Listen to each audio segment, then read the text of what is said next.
Heto na ang pinakabagong pasabog sa mundo ng politika. Sa gitna ng lumalalang iskandalo, lumuhod umano sa hukuman si dating Senate President Vicente Tito Sotto matapos umanong mabigyan ng ultimatum sa kinakaharap na kaso. Ayon sa mga ulat, nagpakumbaba si Sotto at nagsumite ng panibagong apela upang hindi siya tuluyang mabulok sa kulungan. Ang dating makapangyarihang senador ay tila naubusan na ng pag-asa habang patuloy na lumalabas ang mga bagong ebidensyang maaring magpabigat sa kanyang kaso. Samantala, ayon kay Congressman Rodante Marcoleta, may hawak umano siyang panibagong matibay na ebidensya na magpapatunay sa pagkakasangkot ni Sotto sa umanong irregularidad na matagal nang tinatago. Sa isang pahayag, sinabi ni Marcoleta na oras na para lumabas ang katotohanan at managot ang mga nagkasala gaano man sila kalakas o kataas sa lipunan. Dagdag pa niya, hindi siya urong sa laban at patuloy niyang ilalantad ang mga dokumentong magpapatibay sa kanyang mga paratang. Habang lumalalim ang investigasyon, nagiging mas mainit ang bakbakan sa pagitan ni Marcoleta at Sotto. Maraming mamamayan ang naghihintay sa magiging resulta ng kasong ito na maaring magpabago sa takbo ng politika sa bansa. Ang tanong ngayon, makakalaya pa ba si Sotto sa mga paratang o tuluyan na ba siyang babagsak dahil sa bigat ng ebidensyang hawak ni Marcoleta? Abangan ang susunod na kabanata sa kontrobersyal na kwentong ito.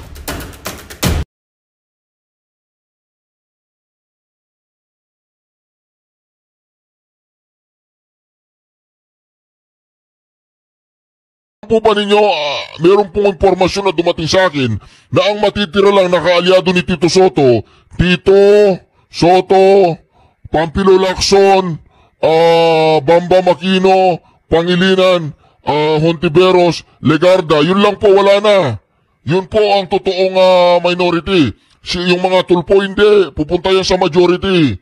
Yung si Lito Lapid, siyempre si Lito Lapid, ano yan eh. Pasunod-sunod lang yan eh. Oo, mabuting aso. Ngayon mga ka-reaction, kung ako dito kay Tito Sotto, bumaba ka na. Bumaba ka na, ibigay mo na kay Alan Peter Cayetano yan. Ako, walang mangyayari sa'yo dyan. Kaya mga ka-reaction, pakinggan po natin ang sinabi ni Senator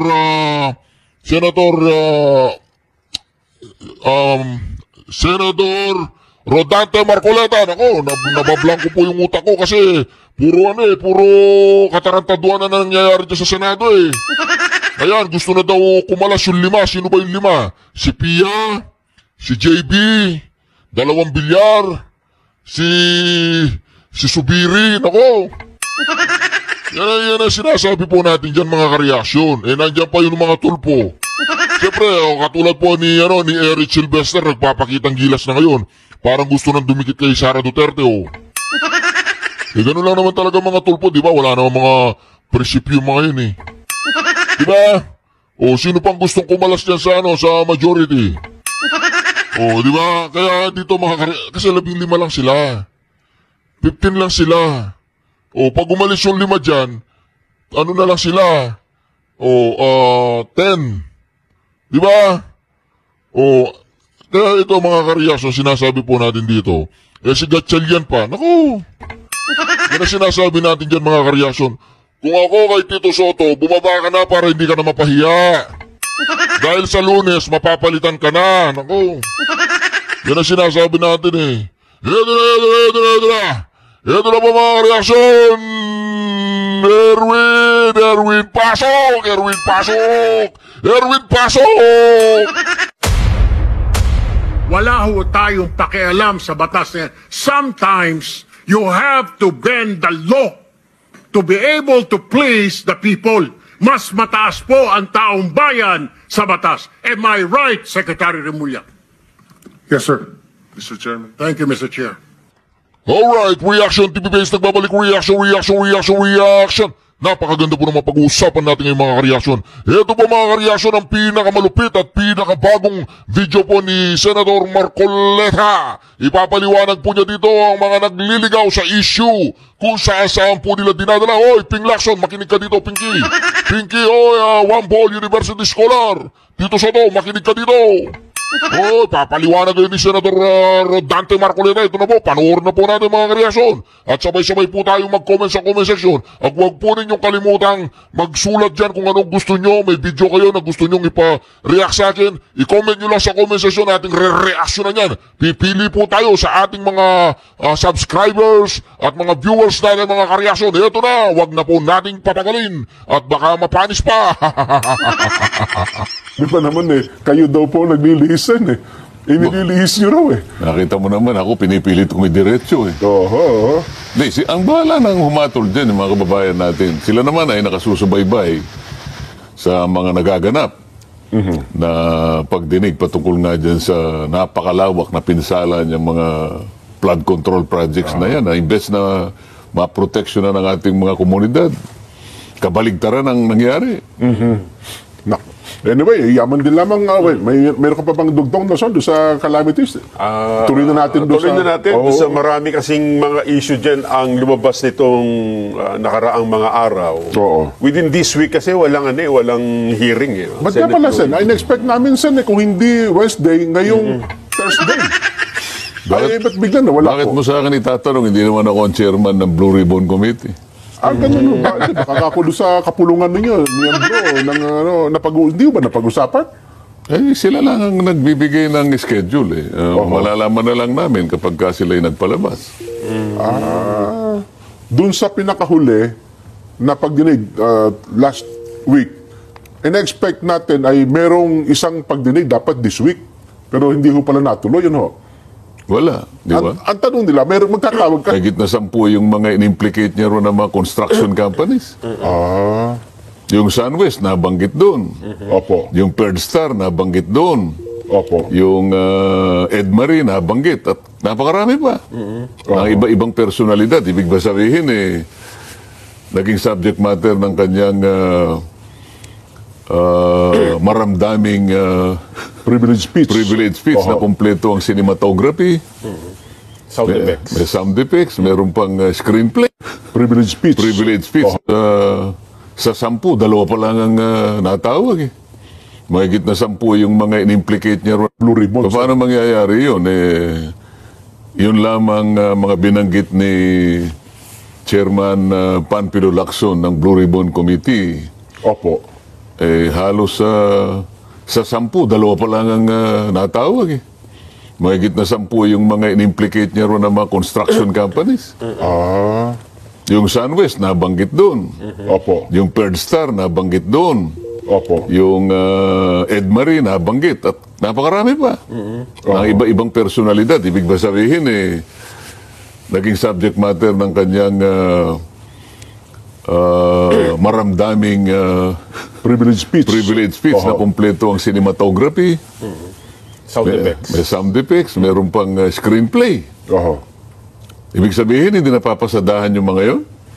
Baka kasi... Sa kanya yun, Ang pagkakarinig ko, Sen, ay may hinihintay na ebidensya o testigo. Oo nga, doon Di ba?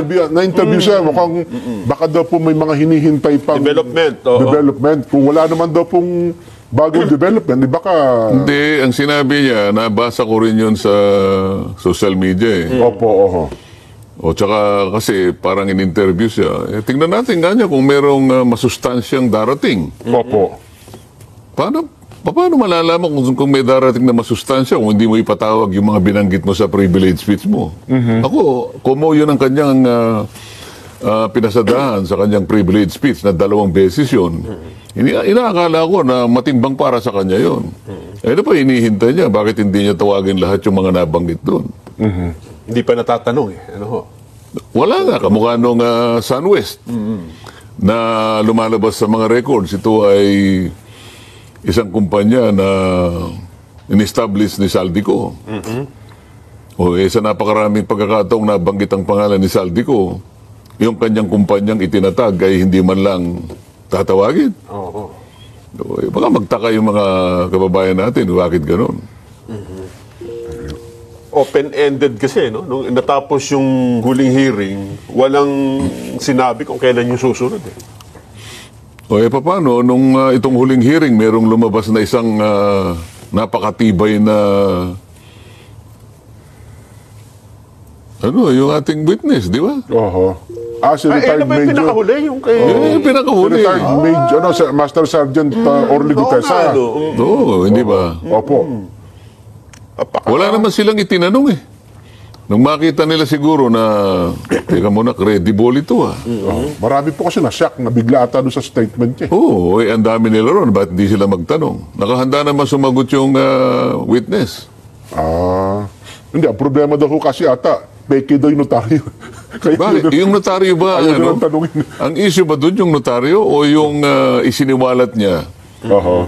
Yung kanyang sinumpaang salaysay. Di ba doon nakapako lahat ang pinag-uusapan? Oho. Mali ba yung mga sinabi niya? Di ba maliwanag kung napakaliwanag ang pagkakasabi niya? Siya lamang ang tanging witness na talagang nag-connect mula kay Saldico hanggang kay Speaker Martin Romualdez. Paano nalilis yun? Di ba dumiretso ron? Bakit hindi pa natatapos ang hearing? Kalagitnaan pa lang, umalis na siya. Oho. Iniwan doon yung vice chair niya, si Senator Erwin Tulfo. Oho. Ibig sabihin, hindi siya interesado na magtanong. Ganun ang implikasyon. Di ba? Oho. Anong nangyari na dun sa abogado na si Attorney Pechi Espera? Kasi, Sen, after niyang sabihin na hindi siya yung nagnotaryo, ang daming lumabas na, hindi ka ba yan, hindi mo ba pirma to? Paano yung mga ninontaryo mo sa amin? Meron yung sa Tiesa. Liga ng mga Meron doon sa barangay Liga ng mga barangay. Marami pang iba. May nakita pa ako na gano'n din yung notarial details. Opo. Iba pa rin ang pirma. Ibang pirma pa rin. Sa Makatwid, ako, tansya ko rito, marami siyang lugar na ginamit na kung saan ay meron siyang mga staff na nagnotaryo. So may Iba-ibang branches pirma. pala. Ibig sabihin, bukod doon sa na picture niya, mayroon sa iba pang... Meron, ibang pirma pa rin eh. Pero ganun kung ba? titingnan mo yung notarial deal, kasi yung i-stamp mo ng ganyan, parehong-pareho eh. Pero iba naman ang pirma. Kaya same name po? pwedeng isa o dalawang lugar ang kinasangkapan niya para meron siyang tao doon, o ikaw, magnotaryo ka rito, ikaw naman, dito ka pumwesto. O, ganito ang gagawin ninyo. Pareho silang merong notarial register. O, halimbawa, yung hawak nung isa, Book 8. Opo. Yung nagnotaryo kay Gutesa, Book 8 pero yung isa siguro Book 7. Kasi maring may Book 5. Iba-ibang lugar eh. Yun ang suspecha ko dyan.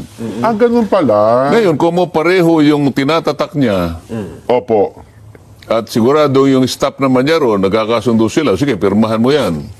Kung alanganin ka, text mo sa akin, i-Viber mo, akong bahala sa'yo, sige. O pag nakita ko, sige, inotaryo mo yan, pipirma ngayon. Oho. Pinapayagan mo, halimbawa, na pumirma para sa'yo yung staff mo, pagkatapos tatalikuran mo. Kahit ano pong sabihin niya, mali yun eh. Opo. Una, hindi niya dapat pinapapirma yung sekretary niya o sino man yung staff na naroon. Dapat siya nakapirma. Siya mismo. personal. Opo. Dahil ang requirement ng batas, dapat yung nagpapanotaryo nakaharap sa'yo. Physically. Oho. Physically. Yun ang requirement ng batas. Oho. Nakalagay doon sa isang lugar na kanyang pinapanotaryo, doon sa Villaruel Street, sa Pasay City. Notary Public, sabi niya. 24/7. Ay, Pasay pa pala yun. Pasay, yung opisina niya, Ermita eh. Kasi merong ermita. Opo. Yun ang kanyang opisina raw, kung saan man yun. Pero meron siyang panutaryuhan doon sa Villaruel Street. Sa Pasay. Doon pumunta si Gutese. Pasay pa. Bilyar. Alam ko, taga-Pasay po ako eh. Kasi para mapaniwala ako nagpunta sa notaryo, kunan mo ka ako ng litrato. Oho. Alam mo, yun naman notaryo, para sa akin lang kapakanan yun eh. Yes. Dahil sabi ko, hindi kita kilala, pinabasa mo sa akin yung statement mo, yung salaysay mo, mabigat. Sabi ko, ikaw ba nakahandang tindigan ito? Kasi kung ikaw ay nakahanda at alam mong ito'y totoo lahat, at sinasabi mo rito ay para sa kapakanan ng ating bansa at sa kinabukasan ng ibang saling lahi na darating pa. Opo. Ganun yung forma nung kanyang salaysay. Oho. O sige, kako, panotaryo mo yan. Para lang sa kapakanan ko, pansarili kong satisfaction. Baka ako nagbubulaan lang ito, di ba? Opo. May panahon pa naman, panutarin mo. Pagkatapos, kung talagang malakas ang loob mo, bukas ng umaga, bago alas 9, pumunta ka sa Senate. Senado. Oho. O, tinanong ko pa, may kasama ka ba? Wala po, ako lang. May sasakyan ka? Opo, ano sasakyan mo? Motor po. Nakamotor po ako. Oho. Kaya alam mo puntahan ng Senate, alam ko po. O sige ka, kung ikaw ay talagang matatag at talagang gusto mong tumistigo, dumating ka bago mag-alas 9. Oho. Ipipresent kita. O umalis na ako kasi may session kami. Opo. So ako, nananatili akong umaasa kung darating, dumating. Opo. Kung hindi darating, hindi dumating. Di ba? Hindi nyo 100% na... Wala, siyempre, tinetesting ko rin ang kanyang lakas ng loob dahil yung kanyang testimony, mabigat eh. Edi dumating. Pinesent ko. Pagkatapos, wala raw akong kortesiya. Oho. Ano ang pinag-uusapan natin? Yung katotohanan o kortesi? Oho. Puro courtesy. Oho. Ayaw niyang tawagin si Saldico interparliamentary courtesy. Ano ba? Ano ba importante sa iyo? Ano ang mas importante sa iyo? Yung makapagbigay ka ng kaukulang paggalang sa tao o yung accountability na hinihingi ng mamamayang Pilipino sapagkat siya tinuturo na pinagmulan lahat ng kawalang hiyaan na ito. Kukuberan mo siya ng interparliamentary courtesy. Sinabi ko sa kanya, bakit nalalabag ba yung interparliamentary courtesy kung iimbitahin natin? Hindi. Huwag mo lang isampina. Yun. Imbitahan mo. Oh. Ito noong hindi pa siya nagre-resign as Nang congressman. hindi pa siya nagre-resign. Lahat na lang ng pang-cover ginagawa niya eh. Oh. Para lang i-discredit yung testimony ni Gutesa. O, peke yung notaryo. Yung notaryo, hindi issue yun. Kahit na walang notaryo at dumating yung tao, hindi nakanotaryo yun, sukat na siya'y humarap sa kapulungan. No. At siya'y sumumpa. Yun na yun. At siya'y pinagtatanong ng kapulungan. Opo. Ano hahanapin mo pa ron? Hahanapin mo pa yung notaryo kahit na walang notaryo yon. Hindi nawawala yung bisa nung kanyang salaysay. Kahit punitin pa yung papel. Wala na yun eh. Kasi nagsalita na. Oo nga, ba't mo naman pupunitin? Nandun eh. Nagsabit ako na. Oo. Merong isang abogado narinig ko, Sen. Ang sinumpaan daw po ni Gutesa ay magsasabi siya ng totoo at pawang katotohanan lamang. Pero hindi daw niya sinumpaan na yung nilalaman ng kanyang Gutesa na ito bang sinusumpaan mong ito ay tama, itong laman ng iyong affidavit na ito. Kaya daw po, parang ang kanyang punto, ay yung panunumpa niya doon sa Senado, nung siya'y tanungin, ikaw ba'y nanunumpa na ang iyong sasabihin ay totoo at pawang katotohanan lamang? Pero hindi daw po kasama sa pinunumpaan niya, yung kanyang notaryo, ay yung kanyang Babasahin. affidavit, babasahin, ay kaya daw po doon sa notaryo publiko niya dapat sinumpaan yun, na yung kanyang sinabi doon ay totoo ang sinulat niya sa notaryo. Bakit? Sinabi rin ba niya doon, ang lahat po nasasabihin ko rito, puro kasinungalingan? Sinabi ba niya? Wala naman po. Wala sinabi ganun. Kaya nga. Oho. Yun lang ang katapat dun eh. Ako po ba yung nagpunta rito para magsabi ng kasinungalingan? Oho. Meron ba siya sinabi? Wala. Wala. Oh. Pinagtatanong siya. Totoo ba nga niya na ganito? Opo. Oh. Totoo ba na ganyan? Yan ang mga ano nila eh. Oh. Ano na lang yun? Palusot na lang yung mga ganun. Alibay na. Ay, nako. Well, anyway, noong isang araw sa nakita ko, ay nag-live kayo na kayo pumunta ng City Hall eh. Ano mo ba pinunta nyo? May kinalaman ata dito kay Attorney Espera? Kasi sabi, ipapatawag daw kayo ng Regional Trial Court ng Maynila eh. Hindi, sa Totoo ba? kagustuhan ko na makakuha sana ako ng kopya ng mga ibang mga dokumentong ni notaryo niya para maikumpara ko doon sa dokumentong ni notaryo sa kanyang sariling yung lugar na pagnunotaryo. Kaso, anong sabihan ako nung, wala pa yung judge noon kasi parang nag-attend siya ng inventaryo. Opo. Kasi parang mag-end of the month na eh, di ba? Opo. So busy sila sa inventaryo. So kausap ko yung clerk of court. Di bali po kanya, doon muna kayo maupo doon sa may maganda pong lugar ng court. Kasi alam mo naman yung mga Opo, yung korte mga natin courtroom, ngayon, opo, masisilip, very maliliit. cramped talaga. Oh. Siguro nahihiya naman sila na hindi man lang ako makaupo sa isang medyo maayos-ayos na meron namang aircon. Yeah. Oho. E de, sige ka kung yan ang dinala ko ron. Doon nga, hanggang sa dumating yung judge. Nakakausap ko yung judge. Hindi kayo pinatawag, kayo ang personal na pumunta? Kasi parang ang Ako dating pumunta dahil nga gusto ko ngang makakuha kung sakali, kung pupwede. okay. Kaya lang, ang nalaman ko, kasi alam ko dahil September ito, Opo. mag-e-end, ang submission ng notarial register, yung mga notaryo nila, 10 days after the end of each month. Hanggang Kaya so alam wala ko pa. na baka wala pa. Pero ang sabi ko naman, yung mga earlier documents na, kahit halimbawa yung tama, Agosto, tama. Opo. ang balak ko lang naman comparison eh. Oo. Comparison lang. Ngayon, sabi naman ng judge, ang pinakamabuti, Sen, sabi niya, hintayin na lang natin kasi pagka ganito po yung nature ng mga request, talaga pong ang Korte Suprema po, inihingan na po namin ng ano. Ako kung yan ang tuntunin, pasakop tayo dyan, judge, sabi ko. O total po, kanya, pinasubmit ko na rin po na siya nung ano ba yung lugar ng pinagnunotaryuhan mo, asan yung specimen ng signature mo. Sige, judge ka, hintayin ko na lang yan. Kasi So nakita niya na seryoso ako na talagang gusto kong malaman ang mga pangyayari dito. Bagamat hindi na issue nga yung ng notaryo, pero dahil nga parang ikinakabit nila para kahit papano'y makahanap sila ng kahit napakalit na butas ba. Opo. Sa kanila napakalaking bagay na eh. Alam kasi nila, meron pa tayong mga kababayan na kuminsan na naililigaw eh. Doon na lang.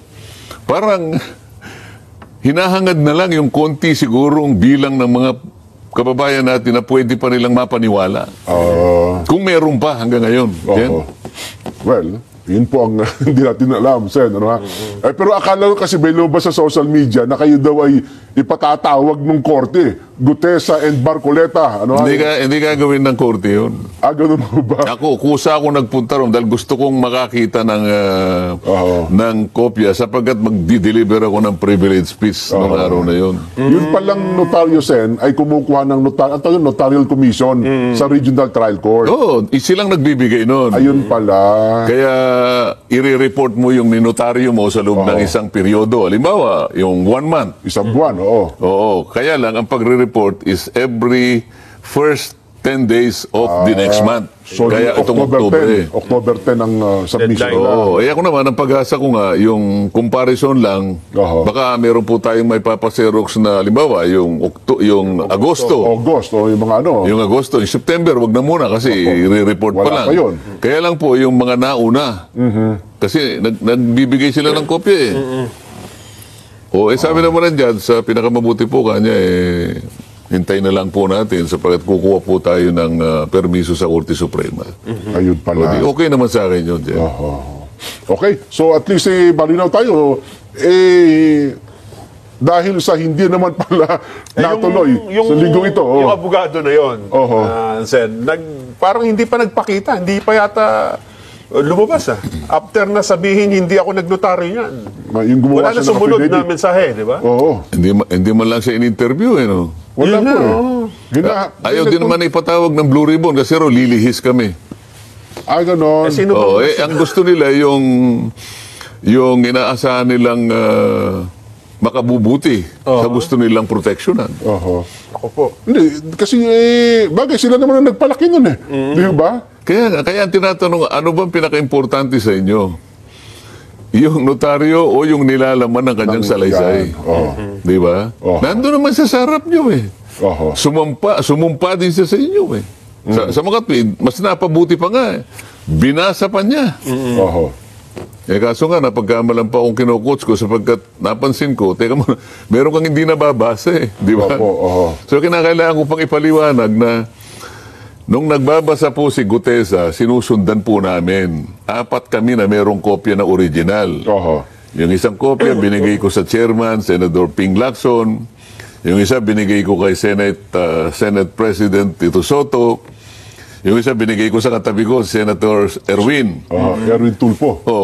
Hindi, Sherwin Sherwin Gatchalian. Opo. Ngayon, nung binabasa niya na yung salaysay, alam ko sinusundan naming lahat. Opo. Ako sinusundan ko eh. Alam ko sinusundan na ni Chairman Ping at si SP Soto. Kaya nung tumayo ako, hindi sila kumibo. Alam din nila na may nalaktawan na siya. Ngayon, nalaktawan na naman yung sumunod. Kaya, teka muna kako, teka muna. Isipin mo yung una, isang linya. Nung pangalawa, dalawa na eh. Hindi siya mare-record properly kung hindi mo ipo-point out. Opo. Kasi po kanya itong binabasa ko, yung Xerox eh. Kaya mayroong patid sa baba. Oo. So, ang ginawa ko, pinigay ko na muna sa kanya yung original para yun ang basahin niya. Sana pala, Sen, Kino-coach ko raw. ang ginawa nyo noon ay, sabihin mo nga kung bakit tayo, di ba? Kasi parang on record lagi eh. For the record, For the record, Your Honor. Di ba sa korte ganun, di ba? Bakit tayo tumigil? Sabihin niya, kasi po, hindi ko... Nalalaktawan po yung ganito, yung ganyan. Well, nangyari na po yun. Masyado na magpapaka-technical eh. Alam ko na mga apat kaming nakatingin nga po. sinusundan namin eh. Yung binabasa niya eh. Sa kanya yun eh. Galing sa kanya eh. Original, 4 ang binigay niya sa akin. Hindi, nagpatibay pa ng